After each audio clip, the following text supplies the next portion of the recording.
Hello, welcome to my channel. Today I decided that I wanted to bake something. So I went through these recipes that I had tucked away in this cookbook and decided that I was going to make some scones today.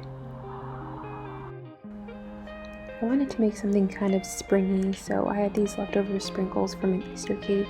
So I decided to add those in. I had some leftover white chocolate that I chopped up and added in, and really wanted chocolate, so I added semi-sweet and milk chocolate chips as well.